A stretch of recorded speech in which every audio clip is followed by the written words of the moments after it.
Hi, my name is Kizzy Hunley, and I'm going to be presenting to you a PowerPoint presentation about interprofessional collaboration. I'm currently completing my graduate degree at Roberts Wesleyan College, and this is Nursing 550.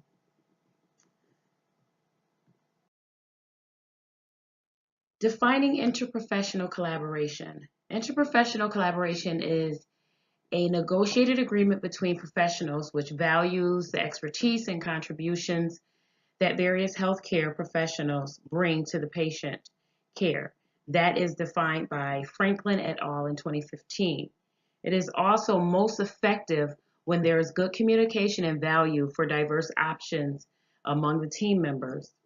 To give patients the absolute best care throughout their continuum of care, there must be collaborative effort made by everyone involved in their care. Teamwork is essential in interprofessional collaboration. Everyone involved has a specific role, which is defined, and it needs to be clarified, acknowledged, and respected. Respecting everyone's roles, input, and contribution is what is most important in interprofessional collaboration. In healthcare, it takes more than just the nurse and the physicians to deliver the care to patients safely. Everyone has to be on the same page, giving the patient and their family a sense of security and knowing that there is consistency in their care. Not only does interprofessional collaboration impact the patient's experience, it also has a huge impact on outcomes, the patient's outcomes, and healthcare costs. Looking at the slide, the core of interprofessional collaboration is the patients, their families, the community. It's all centered around that. And you have interprofessional communication, which is essential, collaborative leadership, role clarification, conflict resolution, and team functioning.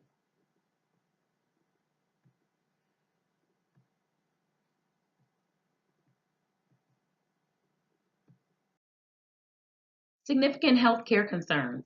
There are three significant healthcare concerns related to interprofessional collaboration. Functioning partnerships.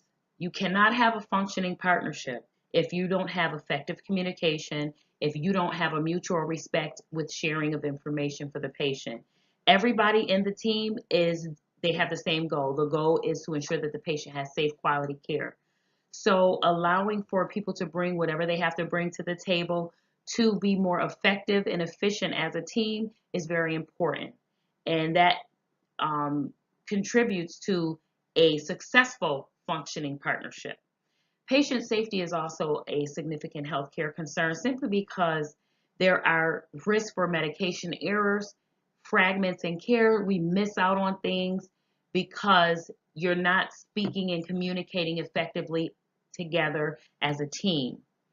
Patient outcomes are also negatively impacted. The overall health of the patient is negatively impacted because if we're not communicating effectively as an interprofessional collaboration, then we miss out on things. That goes back to the fragmented care. The patient is discharged and they have to come back sooner than later because we have not addressed all of their needs.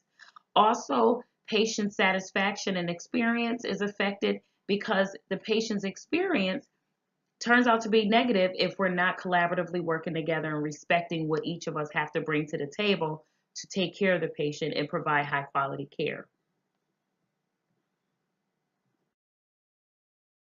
How does these concerns relate to nursing leadership and administration?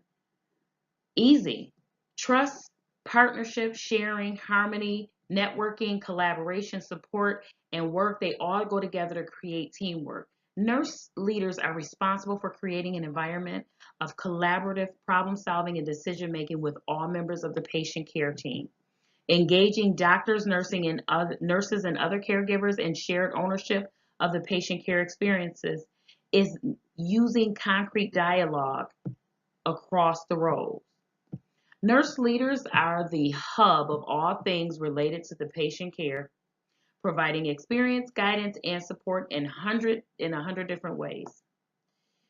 Each time you snap your badge on as a nurse, you are jumping into a role of leadership and steering the ship to ensure that the patient receives the safe quality care that they need. collaboratively from every team member involved in their care.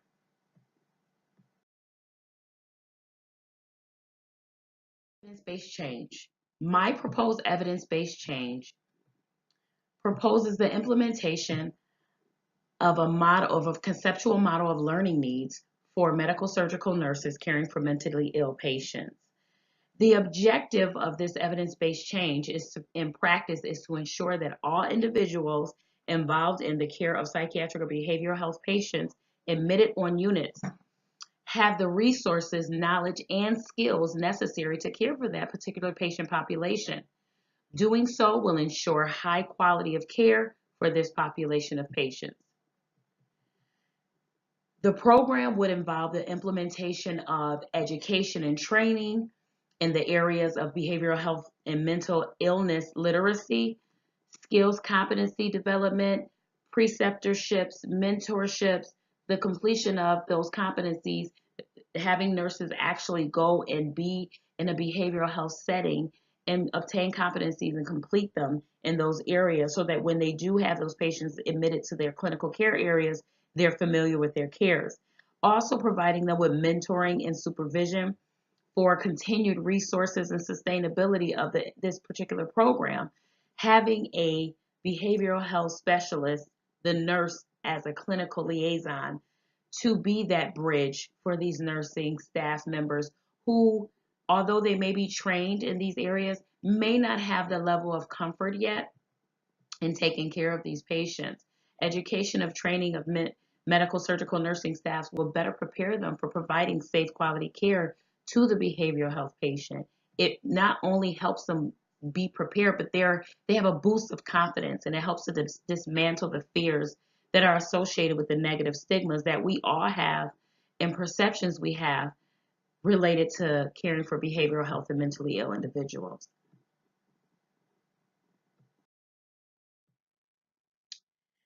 The interprofessional team that is essential to the success of the proposed change for my program, it involves nurses, the physicians, the behavioral health department, nursing informatics, social work, case management, budget and finance, nursing in service and education. Nursing in service and education for both medical surgical area and behavioral health. Those are going to be the areas that helps to roll out the plan. Although the plan is going to start off on a smaller scale, eventually the hope is for it to catch on hospital-wide because medical surgical nurses account for greater than 50% of the staff at this particular facility. This nurse-led evidence-based program that it will require the collaborative efforts of each of these individuals, each of these teams that I've listed. The nurses essentially spearhead the implementation of the change because it's a nurse-led change. And the physicians help also to coordinate the care planning and the medical interventions that the nurse will be utilizing in this change.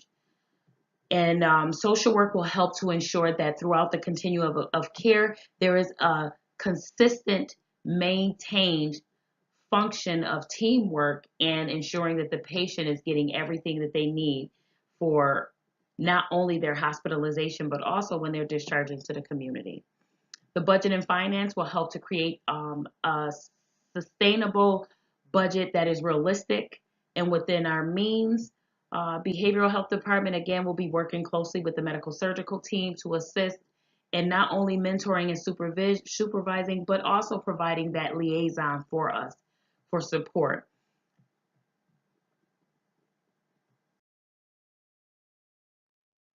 When you look at nurses as members of the collaborating team and as leaders, as members, nurses as a member, they collaboratively collaborating effectively with other nurses, doctors, and allied healthcare staff is one of their professional and legal responsibilities. We are responsible to collaboratively work with other interdisciplinary team members. That is how we obtain information about our patients, for our patients, and to assist them to get better. Nurses are naturally leaders. They are the ones that everyone relies on because of their special bonded relationship with the patient. Successful interprofessional collaboration starts with the nurse because they are not only the ones that have the special relationship, they are also the one that actually has to connect with each and every interdisciplinary team member anyway. The nurses essentially are the central command. They steer the ship. And nurse leaders, they are responsible for bridging that gap between nursing and other interdisciplinary team members by fostering a more collaborative teamwork environment that supports collaborative teamwork and a culture of mutual respect. Collaboration strategies include four specific ones. There will be routine communication that is open and it fosters collaborative teamwork. Once the team is established for this program to be implemented, there will be routine meetings, monthly meetings, gathering information. There will be access to each other so that they can reach out and let each other know. We can let each other know how things are going. If we have questions, they're going to know specifically who their team members are because we're going to have clarification of roles and tasks for each team member.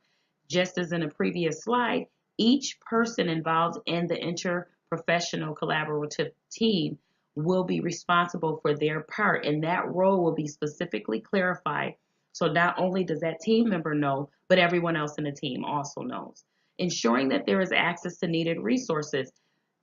In order to have staff buy-in and for people to be on board with the implementation of this program, there has to be resources readily available to them and also enough to sustain the program. So after the program is rolled out, we need to continue to have resources in place. Utilization of measuring tools to evaluate outcomes and make any adjustments based on those outcomes and those tools. So if the outcomes have not been attained based on the information that we have in our evaluations from surveys, patients' input is vital. That is what is going to make or break this actual program being in place. Executive rounding tools that's used every day by the managers and also the charge nurses. The NDNQI surveys that not only checks patient experience but also the staff satisfaction, and Press Ganey scores focuses on patient experience and satisfaction also. Those will be utilized to identify how well this program is going. Communication strategies will include verbal communication strategies, face-to-face communication, verbally getting out the information, educating, having didactics so we can share that information from person to person in real time so that if there are questions or concerns, that those individuals are able to ask them right then and they don't have to wait or forget what the question may have been. Visually, putting out posters and having PowerPoint presentations and things that they can actually put their hands on and be a part of, have something tangible they can feel and see, packets of information that's going into the written communication strategy, packets of information that they can use as a resource. Once their training is completed, not only will they have access to the nurse liaison, but they have this packet of information they can reference if need be. And also it will be available on the learning management system in the facility, and they can access that also.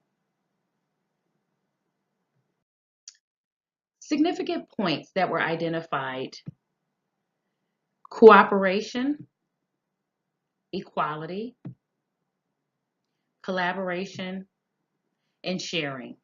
These are all significant because in order for an interprofessional collaboration to be successful, they're necessary. Teamwork creates the environment to support the work that has the potential to result in collaboration. Collaboration is most closely related to the synergy created by those on the team. Active participation of each team member is necessary for successful team collaboration. Four significant points in this presentation is the importance of the interprofessional team, to share goals and have defined roles. Although the input of the medical team is pertinent, the patient and their family should also be included in that team. The patient is able to form a trusting relationship with their caregivers, and they have open lines of communication. Cooperation of team members initiates the formation of a partnership of the professional team members, and it sets the foundation for successful development and function of an interprofessional collaboration. My favorite saying would be by Henry Ford as it relates to interprofessional collaboration. Coming together is the beginning. Keeping it together is progress, and working together is success. Henry Ford. Thank you.